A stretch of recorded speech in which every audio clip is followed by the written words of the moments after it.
આહિર સમાજે કરી રાતોરાત મીટિંગ. હાલ અત્યારે સૌથી મોટા સમાચાર સામે મળી રહ્યા છે દોસ્તો, તો આપણે એના વિશે ચર્ચા કરવા જઈ રહ્યા છીએ. પણ એ પહેલાં તમે નવા હોય તમારી ચેનલ સબસ્ક્રાઈબર કરી લેજો, તેથી કરી આવનારા વિડીયો તમારા માટે લાવતો છું દોસ્તો.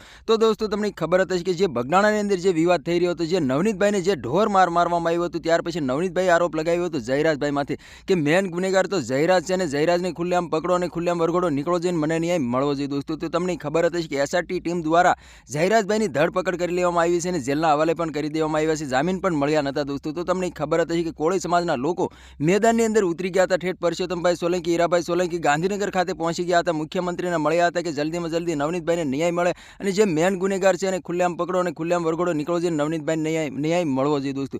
તો દોસ્તો તમને ખબર હતી કે જયરાજભાઈને તો જેલના હવાલે કરી દેવામાં આવ્યા છે, પરંતુ રાતોરાત આહિર સમાજે મિટિંગ ભેગી કરી હતી. 500 ગાડીઓનો કાફલો આવ્યો હતો દોસ્તો. સોશિયલ મીડિયા પર નવી ક્લિપો અને વિડીયો સામે મળી રહ્યા છે દોસ્તો. તો તમને ખબર હતી કે આહિર સમાજ અને કોળી સમાજ મેદાનની અંદર ઉતરી ગયા હતા દોસ્તો. તમને ખબર હતી આહિર સમાજનું એવું કહેવું હતું કે જયરાજભાઈને આની અંદર નામ નથી, છતાં તે તમે જે આરોપ લગાવ્યો છે બિલકુલ ખોટું છે. તમારે આગળ કાંઈ પણ સબૂત હોય તો અમને બતાવો.